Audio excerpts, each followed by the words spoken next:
Pas Christ dit tel que le Père m'a envoyé, moi aussi, je vous envoie. Tout chrétien qui accepte Jésus est envoyé aussi. Tu es envoyé pour faire le travail du Christ, mais aussi montrer comme un représentant du royaume de Dieu. Gloire à Dieu. Est-ce qu'on peut tous lever nos mains? On te rend toute la gloire. Nous sommes en ces lieux pour toi. Qu'est-ce que l'homme afin que tu prennes soin de lui? Tu nous as fait grâce de répondre à cet appel afin que nous soyons en ces lieux. Nous voulons te recommander cette convention. Sois l'alpha et l'oméga. Prends le contrôle de toutes choses.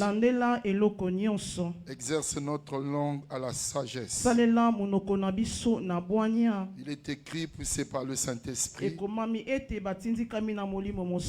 Les hommes ont parlé de ta part. Merci d'utiliser tes instruments pour l'édification de ton peuple. Merci de transformer les vies au travers des rémas qui sortiront, Seigneur. Bénis ces assises. Au nom puissant de Jésus, nous disons tous Amen. Veuillez vous asseoir. Gloire à Dieu. Nous disons merci au Seigneur qui a permis que nous puissions arriver à cette 11e édition. Et merci pour tous ces orateurs qui sont passés depuis la première édition. Nous voulons dire merci particulièrement aux instruments qui sont choisis pour cette nouvelle édition. L'apôtre Bernard Dadier, l'apôtre Denis Mbessa, et le docteur Roch Ngatié. Un bonjour spécial à mon épouse, la servante de Dieu, la visionnaire du festival de la parole. Et bonjour à toi également qui est là. Tu peux saluer ton voisin de gauche, ton voisin de droite. Bienvenue à la 11e édition du festival de la parole. Alléluia. Alléluia. Alors nous allons prendre nos Bibles. Nous allons lire certains versets. Je signale que nous voulons parler des 4 visages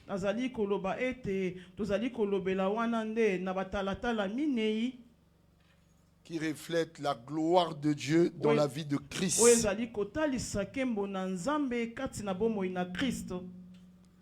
Et pendant 4 jours, les serviteurs de Dieu vont défiler en ces lieux pour décortiquer les différents sous-thèmes. Alléluia. Alléluia. Alors, le premier texte, c'est dans Ézéchiel chapitre 1, verset 10.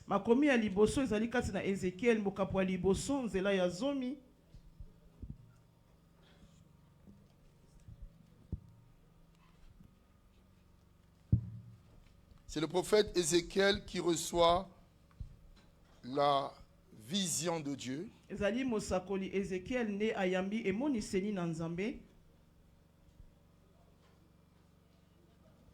La Bible dit, quant à la figure de leur face, ils avaient tous une face d'homme.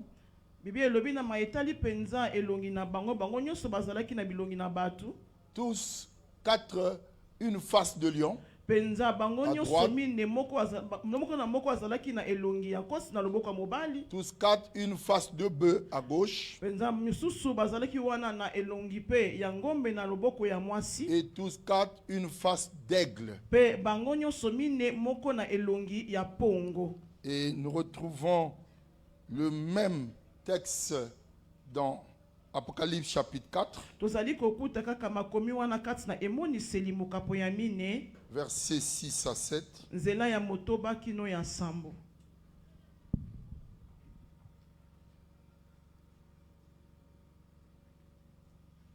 L'écran là, ça marche pas.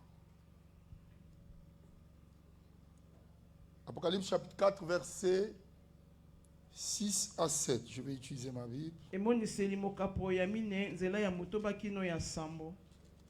C'est Jean, dans l'île de Patmos, qui reçoit ce message.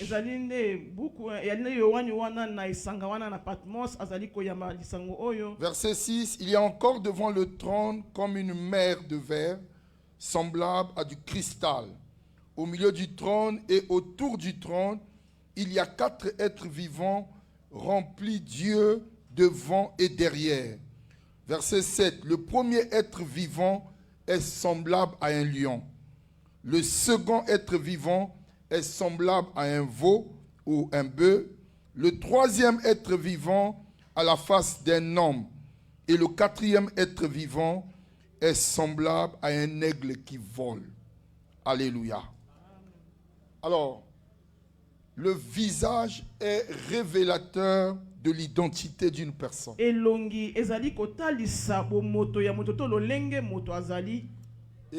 quand vous rentrez dans le contexte, on parle des chérubins. Vous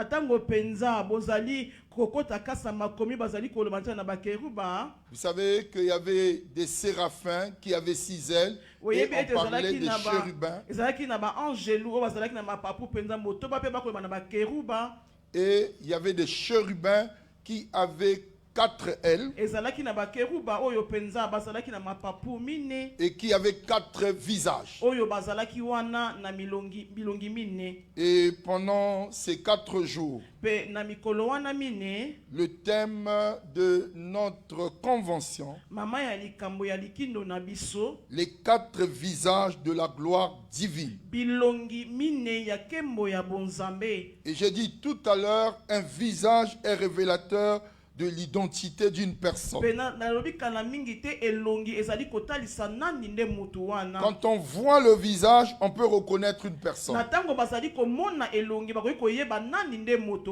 Et aujourd'hui, avec la technologie, il y a ce qu'on appelle la reconnaissance faciale. Et lorsque tu veux aller dans l'étranger, on t'appelle pour aller prendre des empreintes et on te filme, on reconnaît ton visage.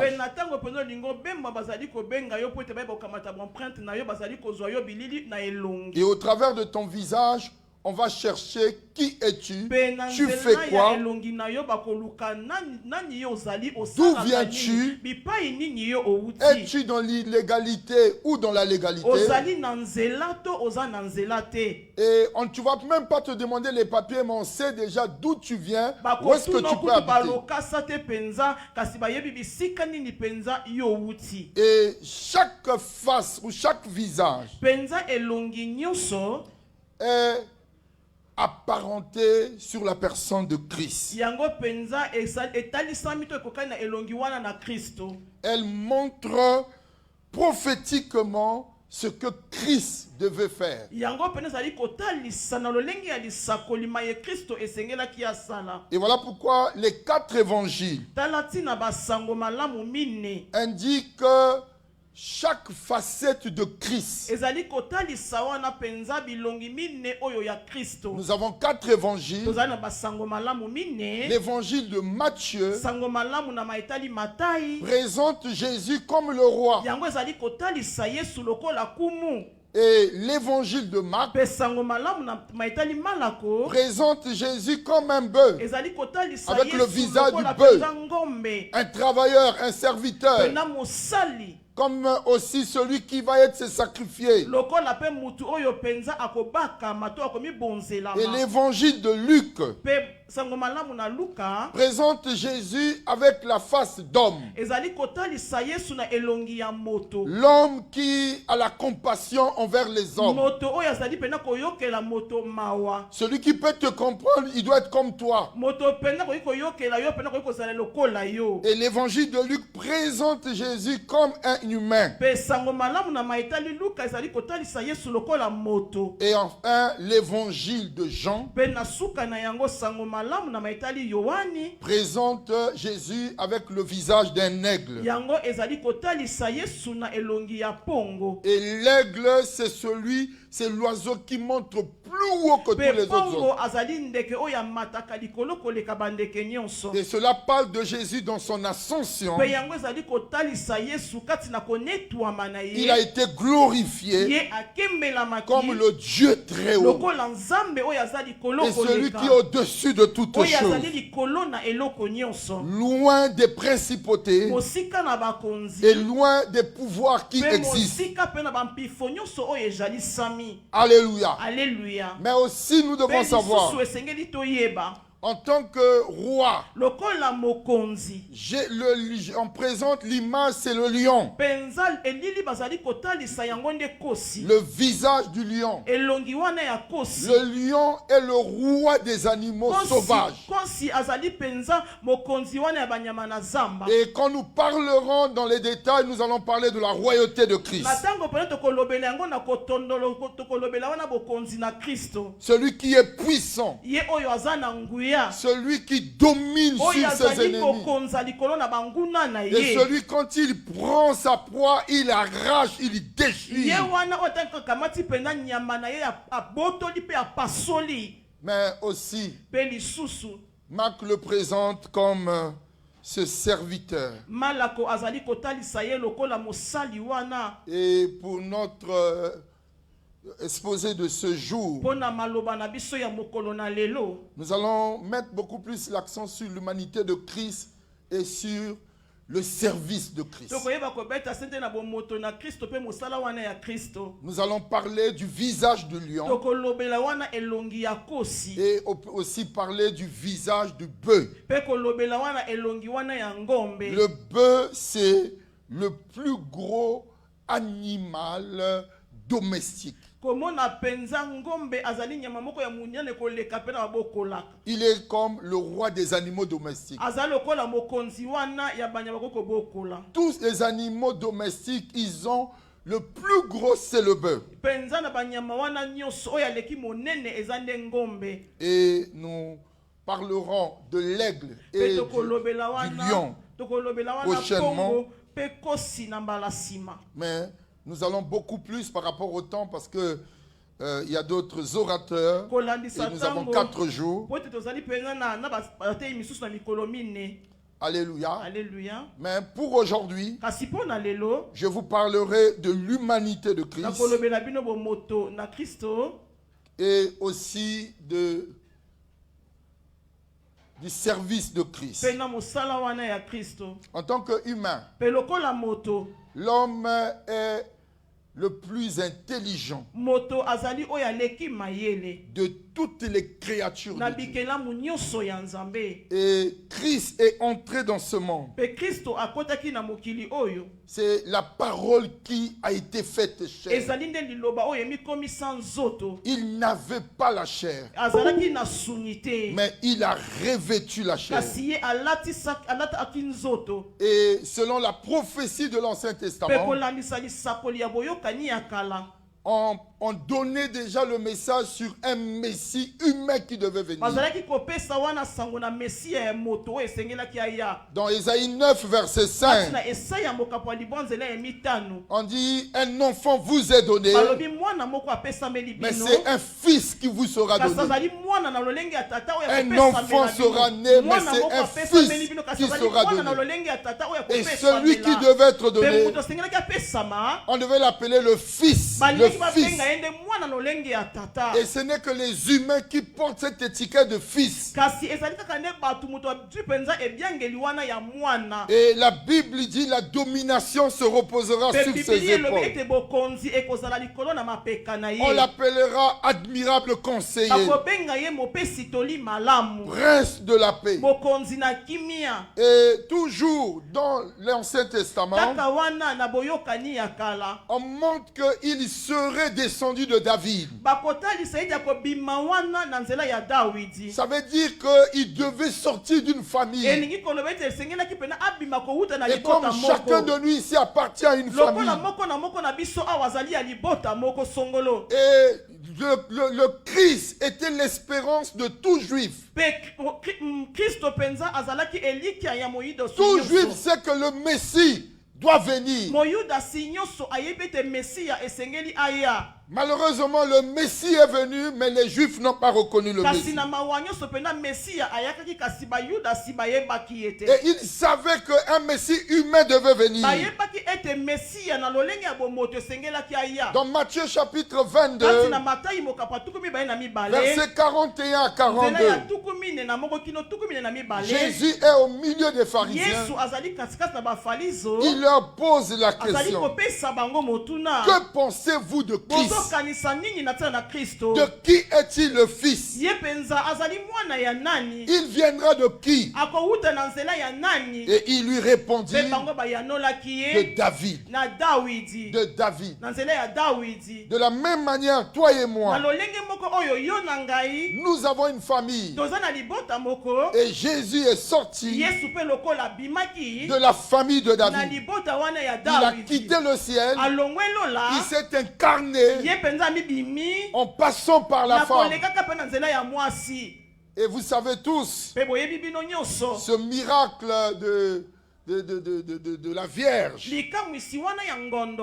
La Bible dit la Vierge tombera enceinte. Elle enfantera un fils qui sera appelé Emmanuel. C'est la prophétie de l'Ancien Testament. Et cela parle de Marie qui était vierge et le Fils de Dieu est passé par lui. Et dans Galates 4:4, la Bible dit quand les temps furent accomplis, Dieu envoya son fils né de la femme. Né de la femme. Et tous ici, nous sommes nés de la femme. Et Jésus également est entré dans ce monde né de la femme. Il a revêtu l'humain. Dieu revêtant l'humain. Et c'est comme ça qu'il est rentré dans ce monde. Il était homme. Il a marché dans ce monde. Et Paul, dans 1 Timothée 2, verset 5, il présente Jésus comme un humain. Il dit il y a un seul médiateur entre Dieu et les hommes. Les hommes qui sont sur la terre. L'unique médiateur entre Dieu qui est au ciel et les hommes qui sont sur la terre, c'est le Christ homme. Christ homme. Il avait le visage de l'homme. Et aujourd'hui, il y en a qui le caricaturent. Ils prennent un bel homme. Mais selon la prophétie d'Apocalypse d'Ésaïe, il n'avait ni beauté pour attirer le regard. Et quand on le regardait, on détournait les yeux. Il est entré dans ce monde en tant qu'humain. Et la prédication dans le livre des Actes accentue l'humanité de Jésus. On le présente Jésus de Nazareth. Il est né à Bethléem, mais il a grandi à Nazareth. Il a vécu à Nazareth. Et il était reconnu comme Jésus de Nazareth. Quand Pierre prêche le jour de la Pentecôte, dans Actes chapitre 2, verset 22, il présente homme israélite. Écoutez ces paroles. Jésus de Nazareth, cet homme à qui Dieu a rendu témoignage devant vous par des miracles. Un humain. Alléluia. Et en tant qu'humain, il était 100% humain comme toi et moi. Il a été soumis à la fragilité humaine. Sans péché. Il était fatigué. Dans Jean 4, verset 6,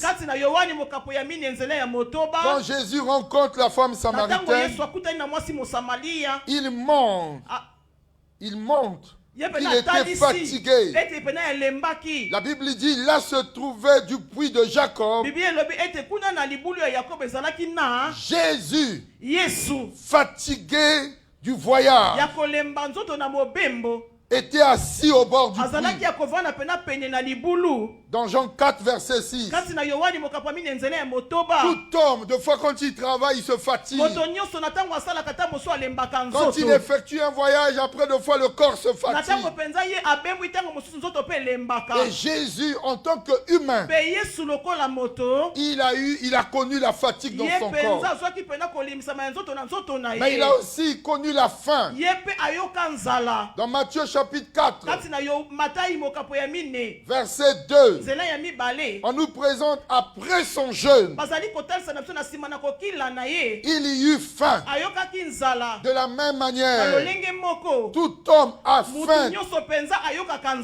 Quelquefois, lorsque tu es resté longtemps sans manger, tu vas désirer que la nourriture.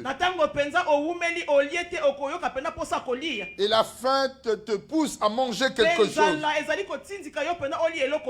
Jésus avait également faim. C'est un homme comme toi et moi. Dans Matthieu 21, verset 18, on présente le Christ. La Bible dit, le matin, se retournant à la ville, il y eut faim. Et c'est là où il a vu le figuier. Ce figuier qui n'avait pas de fruits. Alors qu'il cherchait le fruit. Et n'en trouvant pas, il a maudit le figuier. Il avait l'humain comme toi et moi. Jésus a connu également la soif. Tous ces éléments sont liés à la fragilité humaine. Il a dit à la femme samaritaine qu'il avait soif et de lui donner, qu'elle lui donne à boire. Alléluia. À la croix, Jésus a crié, j'ai soif. Au lieu de lui donner de l'eau, on lui a donné du vinaigre. Il a connu ces choses. Et toi également, tu passes par ces choses. Il a dormi également. Et la Bible dit, il était dans le sommeil. Dans la barque, il dormait. Dans Matthieu 8, verset 24, pendant que les disciples ont quitté Capernaum pour aller à Gadara, et Jésus est allé à l'arrière du bateau, il dormait. Il avait sommeil. Et pendant qu'il criait, et lui, il dormait. Mais ce que nous réalisons, tous tous ces éléments en lui ne l'ont pas amené à pécher. Alléluia. Alléluia. Oh, il y en a quand ils tombent dans cette fragilité-là, ils pêchent. Alléluia. Alléluia. Jésus n'a jamais péché. Il a été vu comme un humain véritable. Au fur et à mesure de son développement humain. Tout enfant commence bébé et ensuite il grandit. Il est né un bébé. On l'a amené au temple, on l'a présenté également au temple. Il a grandi. La Bible dit il grandissait en sagesse et en stature. Dans Luc 2, verset 52. Il a grandi. Il était dans une interaction sociale. Comme toi et moi, nous avons vécu au milieu des gens. Et Jésus également, il a vécu dans la maison de Marie et Joseph. On le connaissait même comme le fils du charpentier. Il a été accepté dans son environnement. Et il est mort adulte. Comme il est dit dans Ecclésiaste 3, verset 1, il y a un temps pour toutes choses. Il est mort comme les autres hommes. Bien que sa souffrance ait été plus intense et macabre. Mais il était mort. Et quand vous lisez les Écritures, vous allez réaliser qu'il a une généalogie. Comme toi et moi, nous avons une généalogie. Et le livre de Luc présente sa généalogie par rapport à Marie. Et le livre de Matthieu présente la généalogie de Christ. Il faut mettre entre guillemets une généalogie officielle.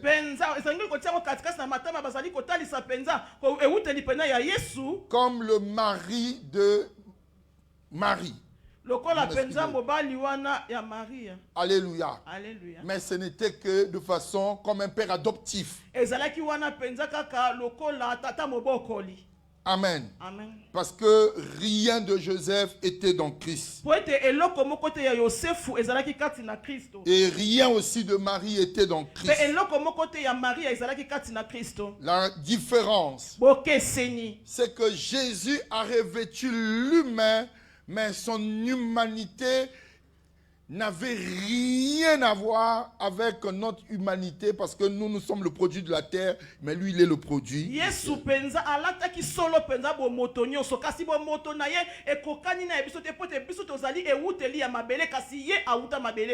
Alléluia. Alléluia. Mais il était humain 100%,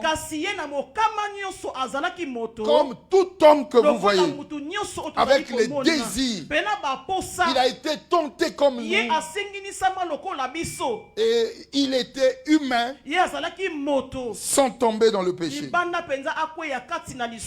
Alléluia. Alléluia. Et il nous encourage de faire comme lui. Paul dit, ayez en vous les sentiments qui étaient en Jésus, lequel existant sous forme de Dieu n'a point regardé comme une proie arrachée. Voyez, existant sous forme de Dieu, il s'est dépouillé lui-même. Ça veut dire que Christ, en prenant la forme humaine, il a accepté de limiter ses pouvoirs comme toi et moi. Il marchait comme les hommes. Il mangeait comme les hommes. Il pouvait dormir comme les hommes. Alléluia. Alléluia. Il a pris la forme du serviteur. Et Paul dit, il a paru comme un vrai homme. Et c'est là où vous voyez le visage de l'homme. Et en tant qu'humain, il a appris l'obéissance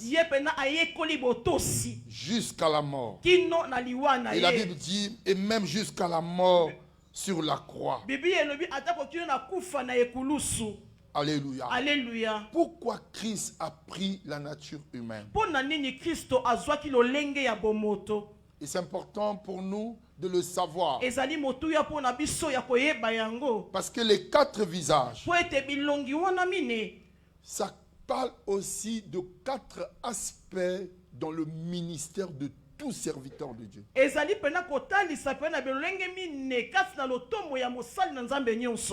Christ, il a fait sa part, mais toi aussi tu as ta part. En tant qu'humain, il a accepté cette autodépouillement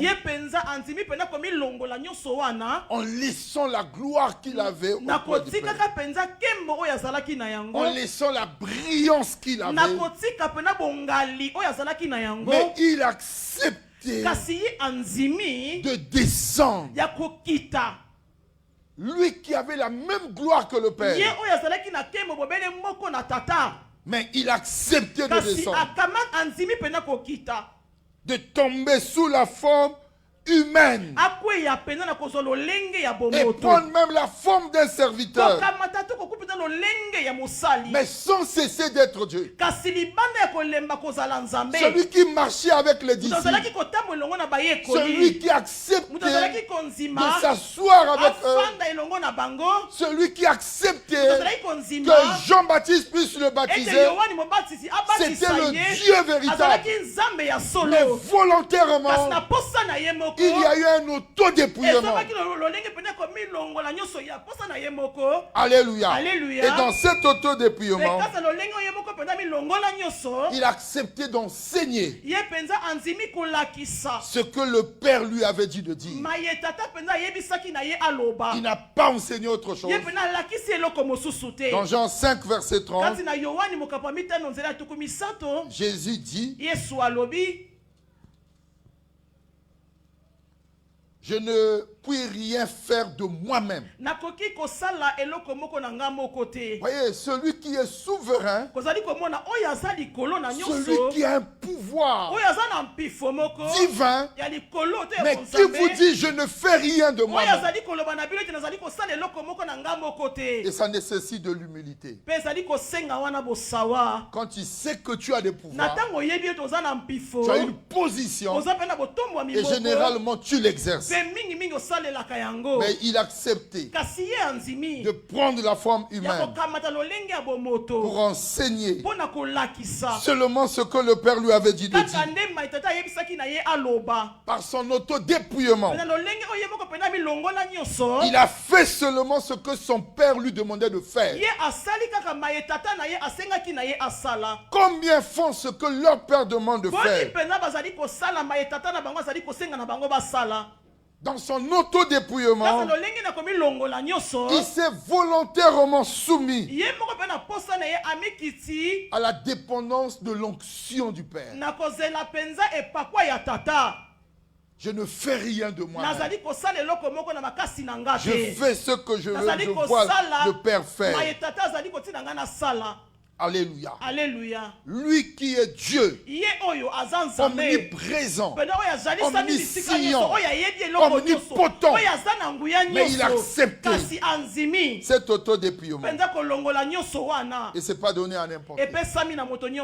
Et en tant qu'humain, il est entré dans ce monde comme ce sacrificateur.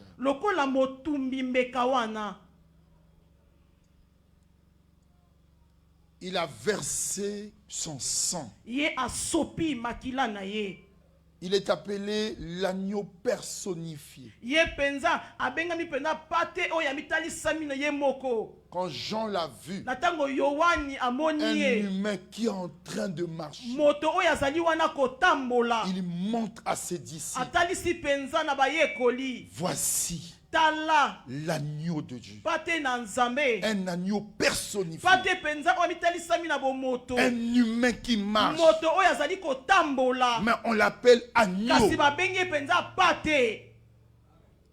qui verse son sang pour ôter le péché du monde. Oyo azali ko sopa makila na ye pona kolongola masumu ya molongo. Le sang des animaux ne faisait que couvrir. Makila ya bibwele ezalaki pona kozipa. Mais ça ne ôtait pas. Kasi ezalaki kolongola te. Le sang de Jésus makila na Yesu a été qualifié de précieux. Yango pene benga maki ya motuya. Et c'est ce sang que le Père avait besoin. Ezali nde lolenge ya makila wana oyo tata azalaki nango bosenga. Pour nous délivrer complètement de la vie du péché. Et c'est là où Pierre dit, ce n'est pas par des choses précieuses que nous avons été rachetés, mais c'est par le sang précieux de l'agneau. Et c'est par ce sang qu'aujourd'hui, chacun de nous peut avoir un sens devant Dieu.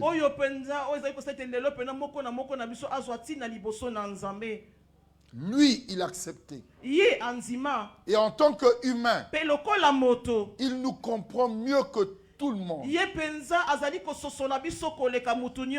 Il comprend nos douleurs.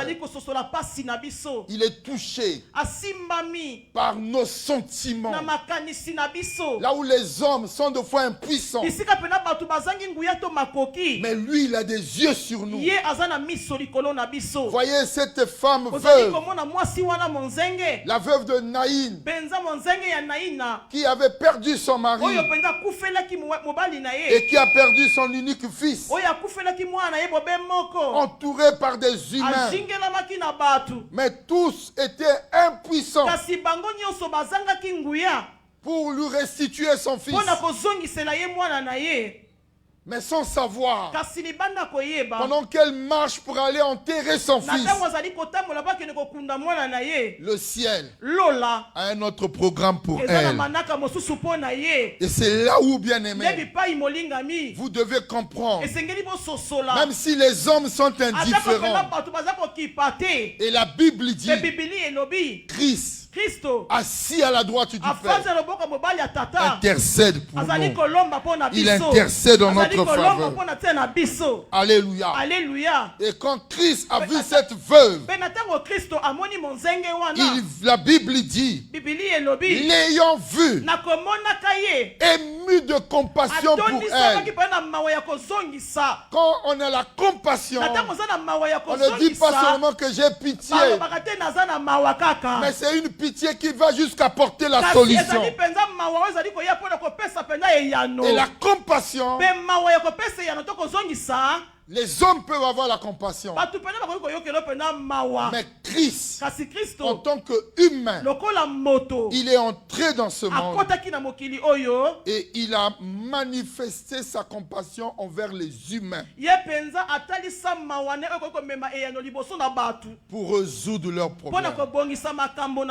Pour résoudre leurs problèmes. Et le moment où tu souffres, tu te poses la question, est-ce que les hommes me voient? Si les hommes ne te voient pas, il y a un homme qui a un visage glorieux et qui est touché par les sentiments de nos cœurs. Et cette femme était surprise. Et elle pensait que c'était un homme ordinaire. Jésus lui dit, femme, ne pleure pas. Ne pleure pas. Et il s'est approché du cercueil. Il a touché et il s'est adressé à son fils en disant, jeune homme, je te le dis, lève-toi. Et la Bible dit, il s'assit, Jésus le prit et le rendit à sa mère. Il le rendit à sa mère. Ce que les hommes ordinaires ne pouvaient pas le donner, mais un homme extraordinaire lui a redonné ce qu'il avait perdu. Que le Dieu humain qu'il t'accorde ce que tu as perdu. Alléluia.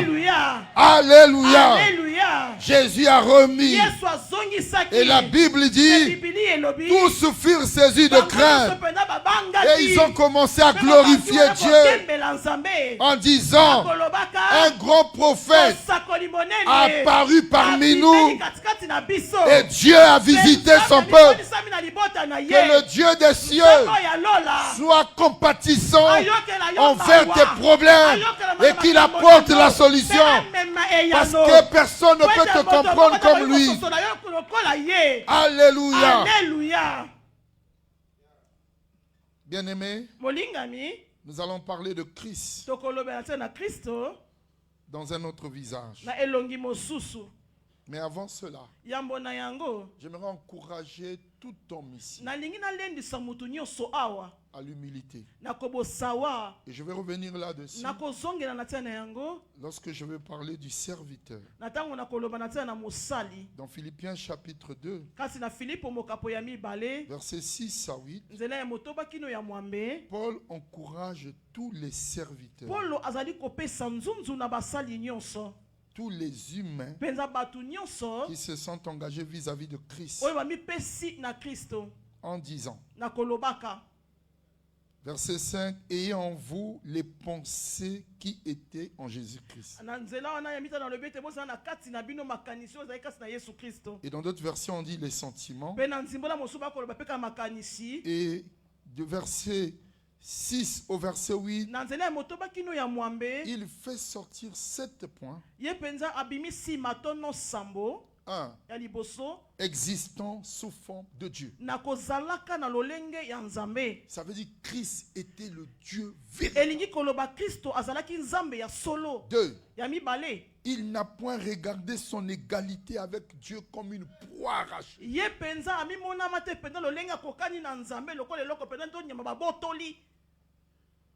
Alléluia. Alléluia. 3.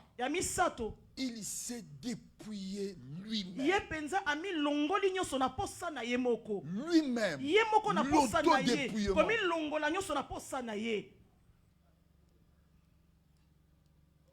Comme un bouddha. Lorsque on le prend, on l'amène un peu à un niveau bas, il boude. Mais il s'est dépouillé lui-même en prenant la forme d'un serviteur. Un serviteur ne fait pas son propre travail. Il fait le travail de son maître. Un maître qui se fait serviteur. Jésus, en tant que maître, il a lavé les pieds des disciples. Pierre était scandalisé. Non, c'est nous qui devons te laver les pieds. Mais Jésus a dit, laisse faire. Si tu refuses que je te lave les pieds, je ne te lave pas. Parce que lui, il a dit, si tu veux me laver dans ce cas, lave-moi tout le corps. Jésus a dit les pieds. C'est pas ta volonté, Pierre. Mais c'est la volonté de Dieu. Et Jésus encourage. Après moi, faites le travail entre vous. Même si tu es perché à prendre. Et Jésus l'a fait vers la fin de son ministère. Prenant une forme de serviteur. Il a paru comme un vrai homme. Ça veut dire qu'il n'était pas humain. Mais il a revêtu. Et c'est là on parle de l'incarnation. Dieu devenu homme. Son Père, sa divinité. Dieu qui a marché sur la terre. Il est devenu homme alors qu'il n'était pas homme. Il a paru comme un vrai homme. Mais en tant qu'homme, il a appris l'obéissance. Tout homme doit apprendre l'obéissance. Ça veut dire quoi? Tu te soumets aux instructions de quelqu'un d'autre.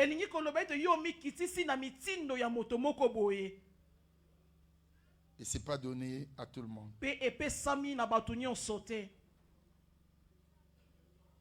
Il a été obéissant jusqu'à la mort. Et la Bible nous présente à Gethsemane comment est-ce que la chair réagit. Père, éloigne cette coupe de moi. Parce que naturellement la chair réagit face au mal. L'homme naturel n'aime pas ce qui fait mal. Mais de fois pour obéir au Père, quand c'est sa volonté, tu passeras par la douleur. Et c'est là où il a dit toutefois, non pas ce que je veux, mais ce que tu veux. C'était la volonté du Père qu'il aille à la croix. Il est parti à la croix. Jésus a accepté la croix avant d'être sur la croix.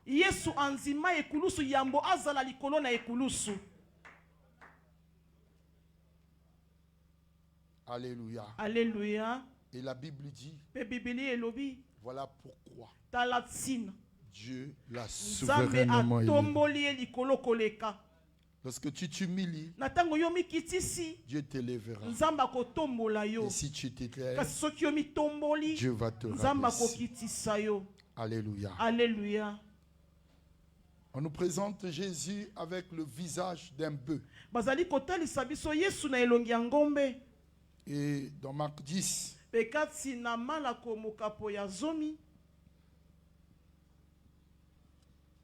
verset 45.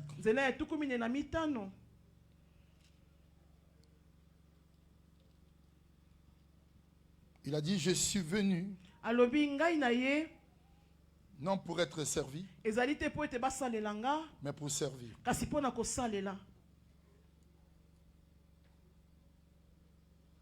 Cet homme Jésus est venu non pour être servi, mais il est venu pour servir. Et on ajoute, et donner sa vie comme la rançon de plusieurs. Et dans ce verset, on présente deux qualités de Jésus. La première qualité, c'est être le serviteur. Et quand tu es serviteur, tu acceptes de faire le travail de quelqu'un d'autre. Le serviteur ne fait pas son propre travail. Il a dit, je suis venu non pour être servi, mais pour servir. Et la deuxième des choses dans ce texte, je suis venu pour être donné en sacrifice.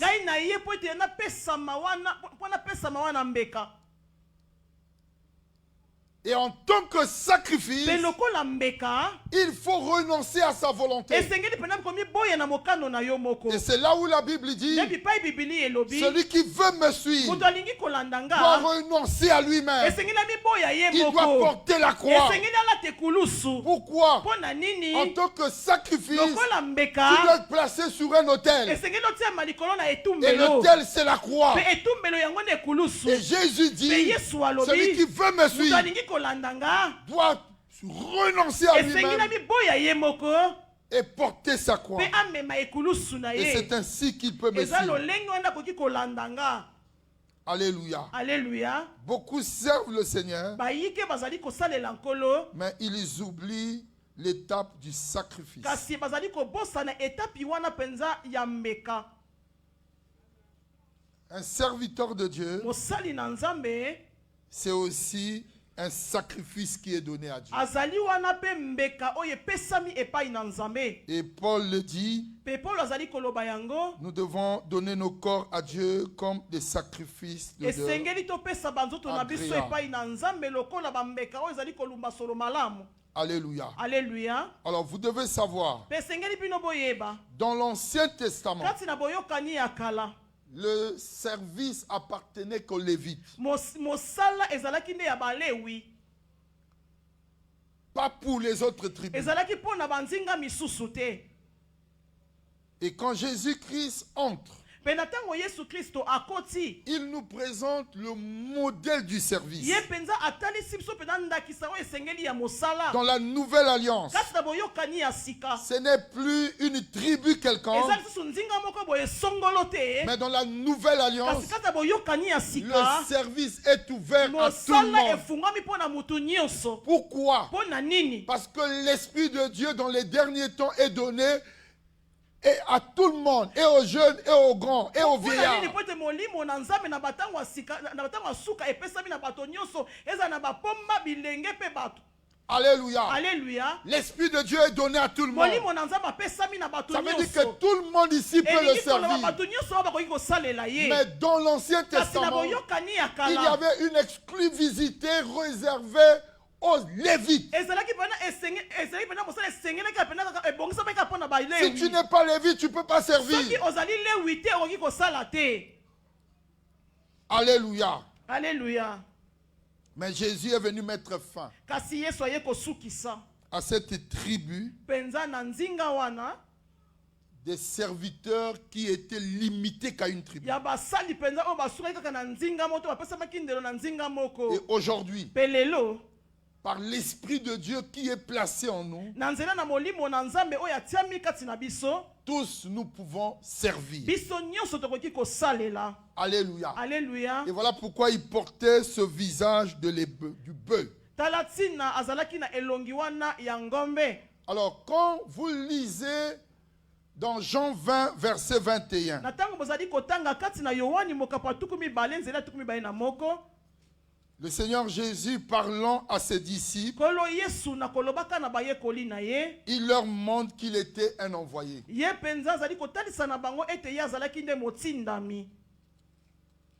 Jean 20, verset 21, Yohani mokapa tukumi bale nzela tukumi bale na moko, la Bible dit, Bibili elobi, Jésus leur dit de nouveau, Yesu alobi na bango lisusu, la paix soit avec vous. kimia ezala kati na bino.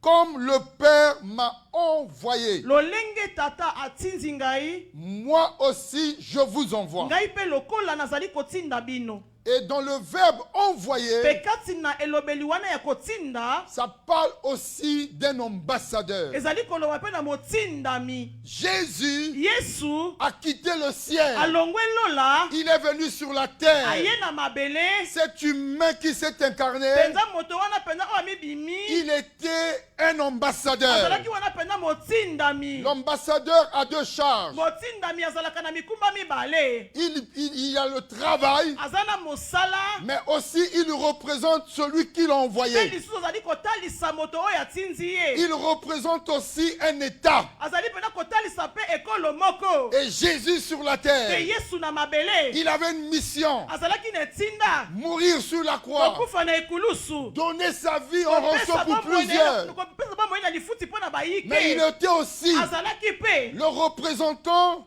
du royaume, d'un royaume. penza motalisi ya bokonzi Un moko. royaume inviolable par l'humain. Penza bokonzi oyo moto okoki kokota na makasi te. Le royaume des cieux. Bokonzi wana ya lola. Et il a dit, mon royaume n'est pas de ce Pe monde. alobi ete bokonzi na ngai eza ya mokili oyo Il y te. a un royaume. Eza na bokonzi moko. Mais pour appartenir à ce Kasi mpona royaume, kozala ya bokonzi wana, c'est lorsque tu donnes ta vie à Jésus dans la nouvelle alliance. Mais ceux de l'Ancien Testament qui appartenaient à ce royaume, c'était par leur foi en Dieu.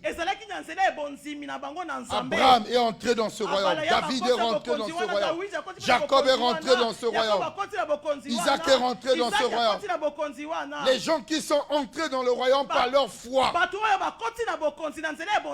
Ça, c'est dans l'Ancien Testament. Mais dans la Nouvelle Alliance, tant que vous n'avez pas donné votre vie à Jésus, vous n'appartenez point à ce royaume.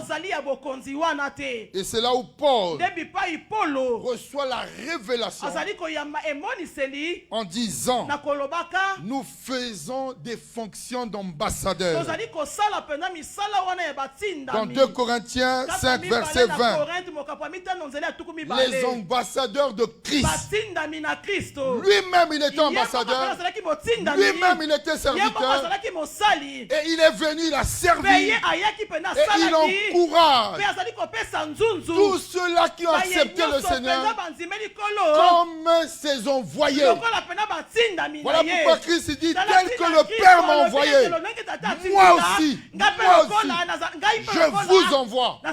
Tout chrétien qui accepte Jésus est envoyé aussi. Tu es envoyé pour faire le travail du Christ, mais aussi montrer comme un représentant du royaume de Dieu. Par ton témoignage, par ton comportement, tu représentes un royaume.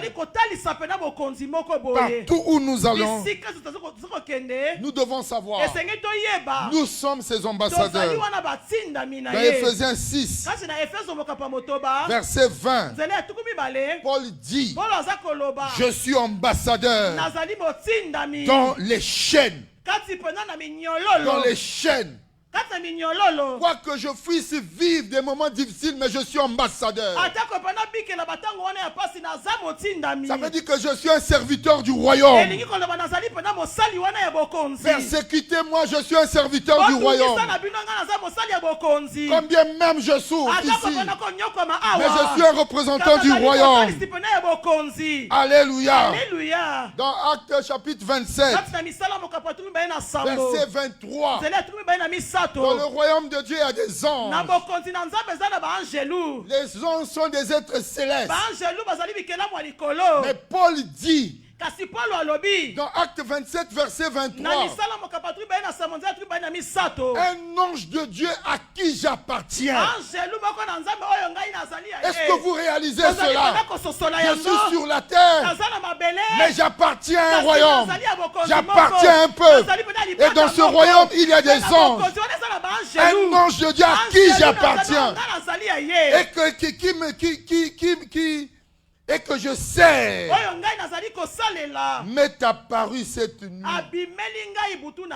et m'a dit: Paul, ne crains point. Il faut que tu comparaisses devant César. Et voici, Dieu t'a donné tous ceux qui naviguent avec toi.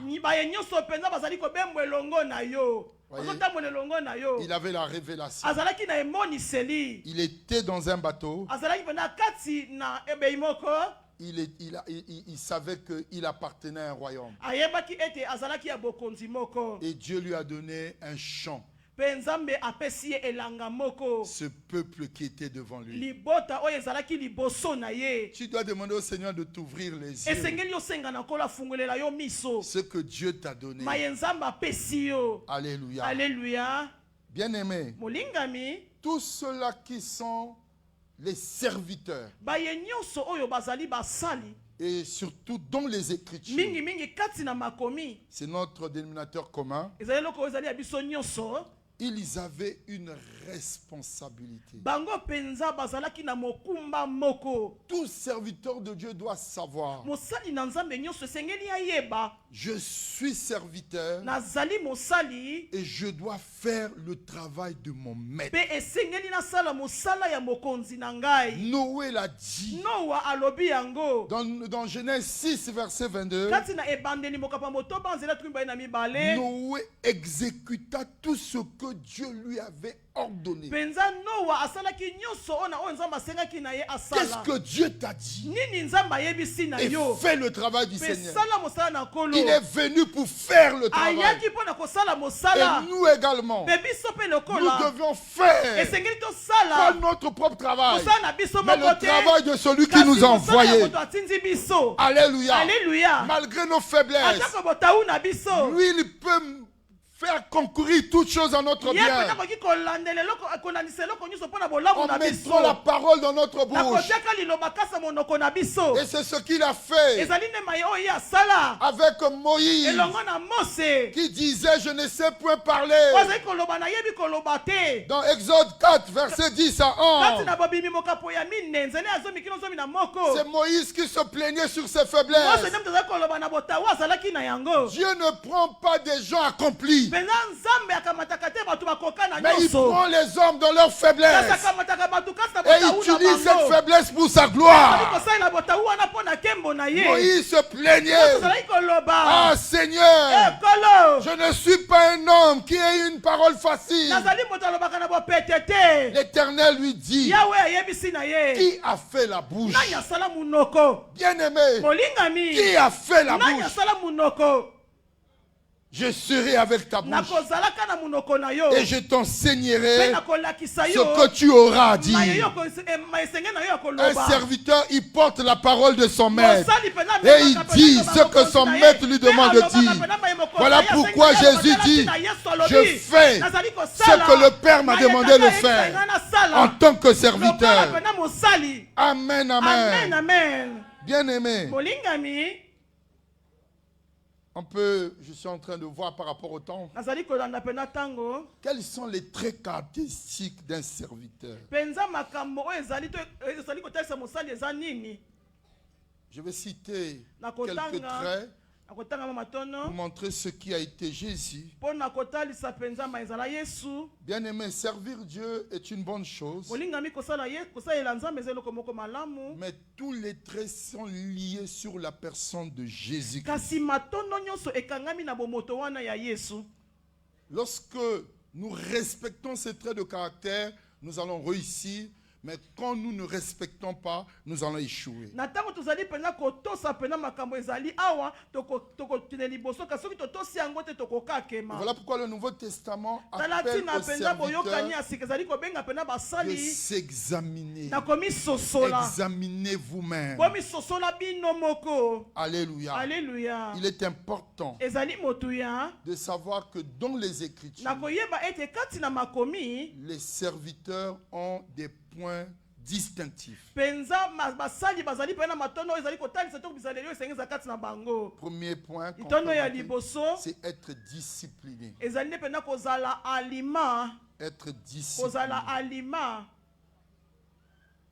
La discipline est importante. Ki alima ezali motuya. Dans Hébreux 10, verset 9, Kati na ebelo mokapo ezo minzela ya libwa. entrant dans le monde, Jésus dit, Na kokotaka na à son mokili père. Yesu alobi na tata na ye. voici, je viens Tala na ye. pour faire ta volonté. Pona kosala mokano na yo. Hébreux 10, verset 9, Ebelo mokapo ezo minzela ya libwa.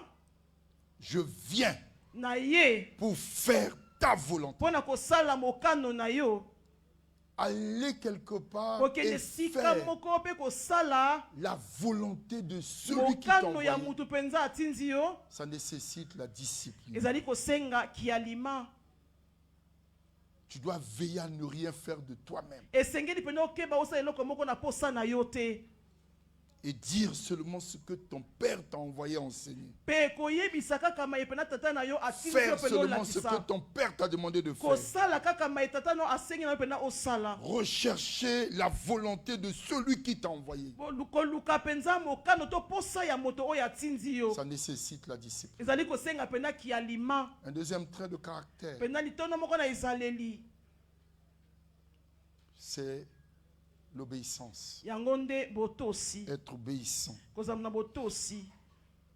L'obéissance, c'est une sœur de la discipline. Parlant de Jésus, on montre qu'il a obéi. Hébreux 5, verset 8. On dit,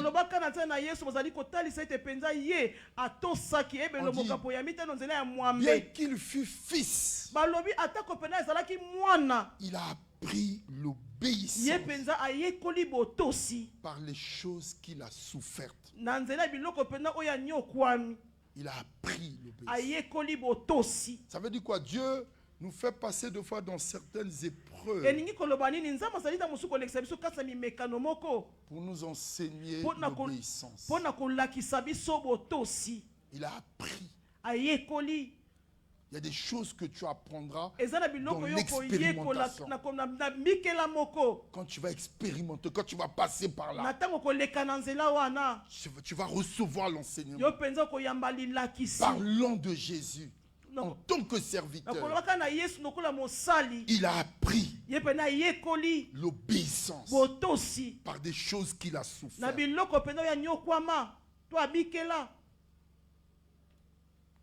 Alléluia. C'est là où depuis Genèse jusqu'à Apocalypse, l'obéissance est un trait de caractère important pour tout serviteur. Noé n'a exécuté que seulement ce que le Père lui demandait de faire. Il n'a pas fait autre chose. L'obéissance est vraiment difficile. Parce qu'on ne te demandera pas toujours des choses faciles. On pourra te demander de faire des choses coûteuses. Essayez de vous imaginer Abraham qui est au service de Dieu. Et Dieu l'appelle. Abraham, me voici. Donne-moi ton unique fils, celui que tu aimes.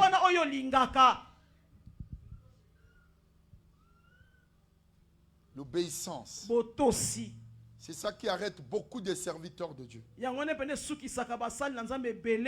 Bien-aimés, ne faisons pas semblant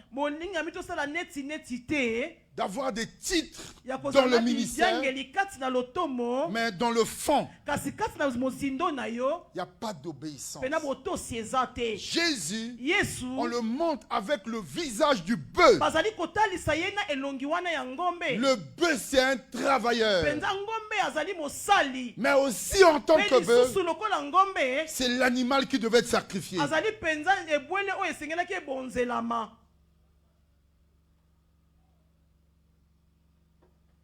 Abraham, il s'est mis en route pour apporter Isaac, l'unique fils.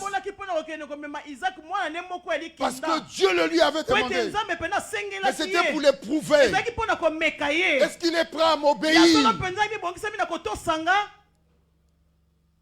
Il y en a qui refusent, disent non, Dieu ne parle pas comme ça. Si tu es serviteur, tu apprendras l'obéissance. Et Jésus nous parle de l'homme riche qui voulait la vie éternelle. Qui voulait la vie. Jésus dit, qu'est-ce que je dois faire pour entrer au ciel? Et Jésus lui dit, respecte les commandements. Il dit, je fais tous ces commandements depuis mon bas âge. Mais Jésus le regarde dans le fond. Il dit, il te reste seulement une seule chose. Prends tout ce que tu as. Vends ça. Prends cet argent. Donne le pauvre. Et ensuite, suis-moi. Et il a refusé. Il n'a pas été obéissant. Je voudrais dire à un serviteur, suivre Jésus, Il n'y aura pas toujours des choses faciles. Mais il te demandera aussi des choses difficiles. Samuel a dit à Saül, l'obéissance vaut mieux que les sacrifices. Car la désobéissance est aussi coupable à la divination. Que la divination. Alléluia. Alléluia. Toujours avec le visage du bœuf. Un serviteur doit être patient. Être patient. Cela représente toute la vie de Christ. Il a été patient. Il est rentré dans ce monde pour une mission. Mais il a attendu ce temps. Et de fois, quand on parle de la patience, c'est-à-dire, tu attends, mais de fois dans la douleur. Tu attends, mais dans le besoin. Tu attends dans la soif. Tu attends, mais tu as faim. Il faut attendre. Tu attends. C'est pas facile d'attendre. La première fois que Saül a été rejeté, parce qu'il n'a pas attendu ce que le sacrificateur devait faire. Et lui, il a réalisé qu'il met trop du temps. Il a vu les Philistins s'approcher. Il regarde à gauche et à droite. Il dit, Samuel n'est pas là. Il dit, ah non, moi je n'accepte pas ça. Et lui-même, il est allé offrir ce qui ne lui revenait pas. Seul le sacrificateur devait offrir des sacrifices, mais pas le roi. Et Samuel lui dit, comme tu as désobéi, ça veut dire que comme tu n'as pas été patient, Dieu t'a rejeté. La patience, c'est ce qui doit animer chaque serviteur. Et Jésus était patient. Il attendait. Le but ultime de la présence de Jésus sur la terre, c'était l'œuvre de la croix. L'œuvre de la croix. Chaque fois qu'on le voyait, il disait, mon heure n'est pas encore venue. Ça veut dire qu'il attendait cette heure. Il attendait. Mais dans Jean 17, la Bible dit, l'heure est venue où le Fils de l'homme doit être livré. C'est pour cela qu'il était venu. Il attendait. Être patient, c'est la nature de l'amour agapé. Tu dis que tu aimes de l'amour de Dieu. L'amour de Dieu nécessite la patience. Alléluia. Dans Nombre 12, verset 3, Moïse est présenté comme un homme fort et patient. Plus qu'aucun homme sur la face de la terre. Il n'y avait pas un homme patient comme Moïse. Il avait la patience. Alléluia. Alléluia. Proverbe 16, verset 32. Celui qui est patient vaut mieux que le plus vaillant guerrier. Celui qui est patient vaut mieux que le plus vaillant guerrier. Dieu nous appelle à la patience. Le serviteur est patient. Est patient. Alléluia. Alléluia. Un autre trait de caractère qui caractérise, c'est être persévérant. Être persévérant. Le bœuf, c'est un animal persévérant. Il peut commencer à tirer la charrue depuis le matin jusqu'au soir. Il ne fait que tirer la charrue. Il est persévérant, endurant, Et Dieu appelle les serviteurs de Dieu à être persévérants. Le ministère nécessite la persévérance. Tu ne vas pas voir le fruit comme du tic-au-tac. Non, il y a un prix à payer. Un prix à payer. Tu dois persévérer. Tu dois persévérer.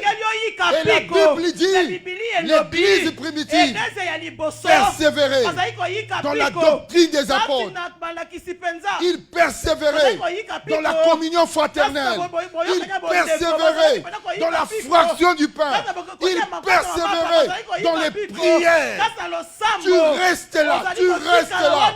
Tu passes du temps dans la prière. Tu ne vois rien, mais tu restes là. Tu persévères, tu persévères, tu persévères. Tu es à la recherche de quelque chose. La persévérance, c'est la voie d'accès de la grandeur.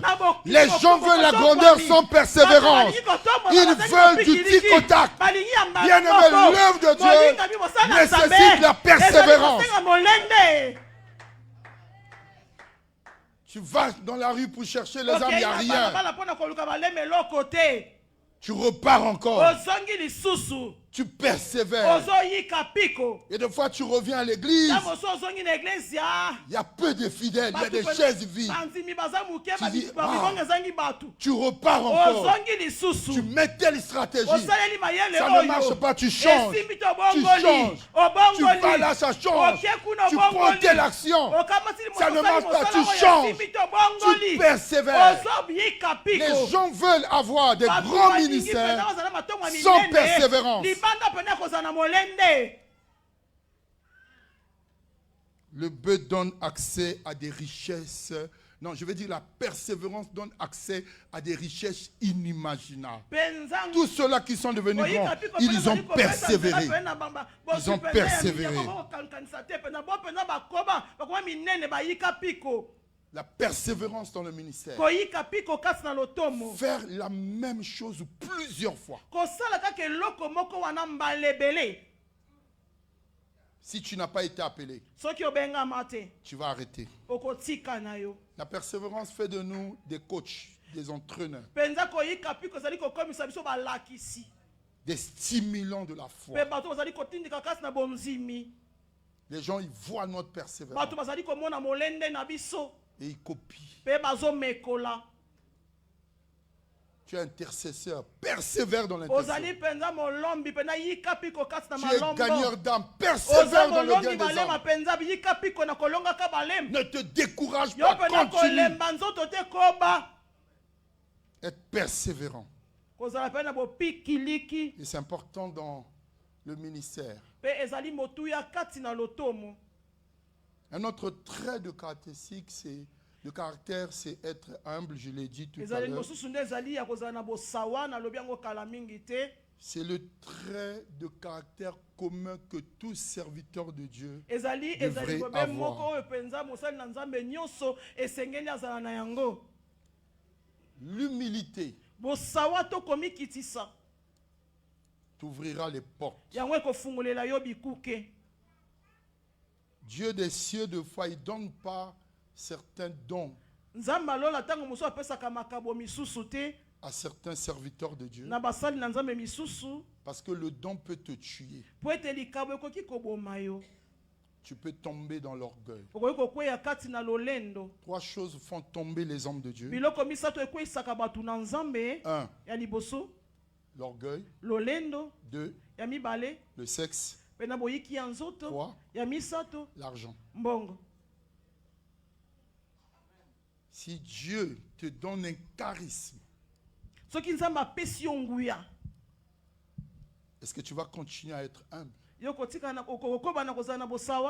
que tu vas continuer à gagner les âmes? Est-ce que tu vas sortir dans la rue pour aller chercher? Ou tu penseras à faire? À faire. Dire, moi je suis déjà perché, je ne peux plus gagner les âmes. Wow.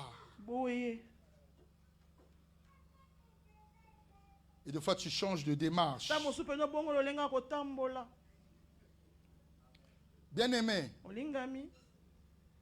tout serviteur de Dieu doit savoir qu'il est terrien et qu'il doit dépendre du Créateur.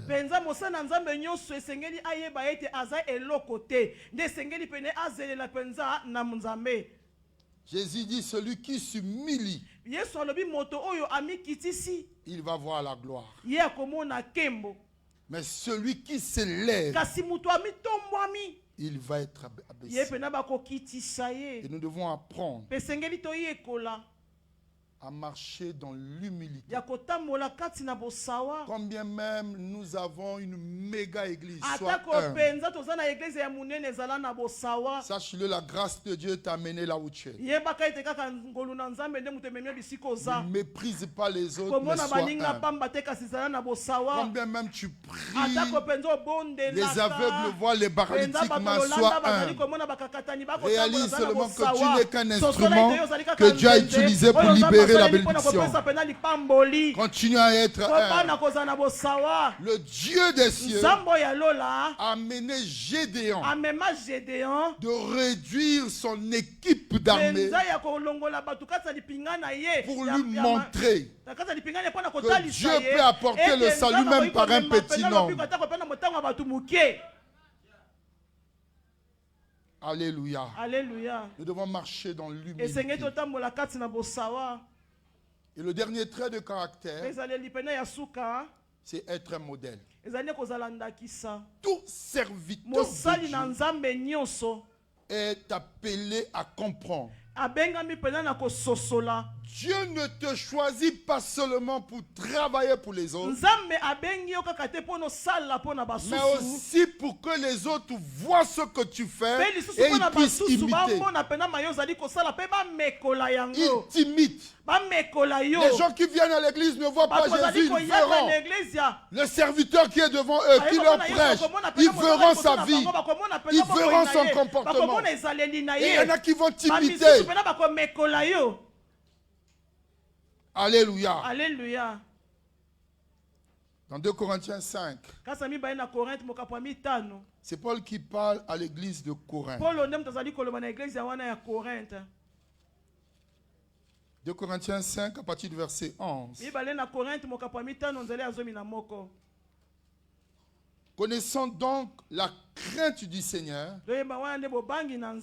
nous cherchons à convaincre les hommes. Dieu nous connaît. Et j'espère que dans vos consciences, vous nous connaissez aussi. Ça veut dire que vous voyez ce que nous faisons. Vous nous connaissez. Les gens te voient et ils vont te connaître. Ne nous recommandons pas de nouveau nous-mêmes auprès de vous. Mais nous vous donnons occasion de vous glorifier à notre sujet, afin que vous puissiez répondre à ceux qui tirent gloire de ce qui est dans les apparences et non dans le cœur.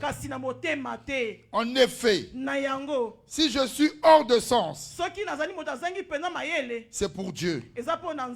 Et si je suis de bon sens, c'est pour vous. Ce que les gens cherchent dans un homme de Dieu, c'est le bon sens.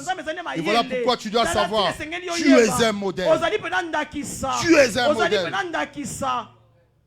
Alléluia. Alléluia. Verset 14. Car l'amour de Christ nous presse.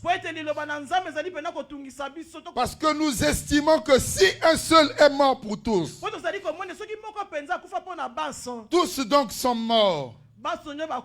Et qu'il est mort pour tous, afin que ceux qui vivent ne vivent plus pour eux-mêmes, mais pour celui qui est mort et ressuscité pour eux. Ainsi, dès maintenant, nous ne connaissons personne selon la chair. Et si nous avons connu Christ selon la chair, maintenant nous le connaissons plus de cette manière. Alléluia. Alléluia. Vous pourrez le lire jusqu'au verset 21. Alléluia. Alléluia. Dans Ephésiens 5, verset 1. Paul dit, devenez donc les imitateurs de Dieu comme des enfants bien-aimés. Il les envoie à imiter Jésus. Mais dans 1 Corinthiens, verset 11, 1 Corinthiens 11, verset 1, il dit, soyez mes imitateurs, comme je le suis moi-même de Christ. En tant que serviteur, nous exerçons le ministère envers les autres, mais aussi indirectement. Nous nous présentons aux autres comme leur modèle. Comme leur modèle. Faisons comme Christ. Et cela donnera gloire à Christ. Ne fais pas selon ce que tu comprends toi-même. Copie. Un serviteur de Dieu est un modèle pour les autres. Maintenant, qu'est-ce que nous donnons aux autres?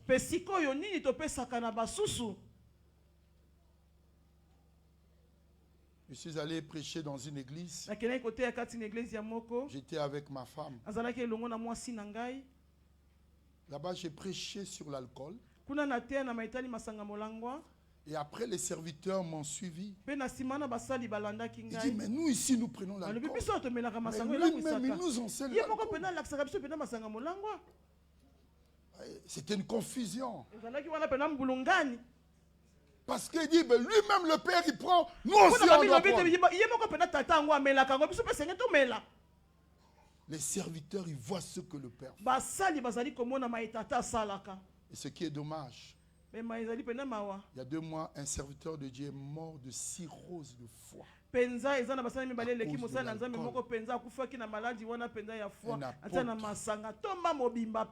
est mort de cirrhose.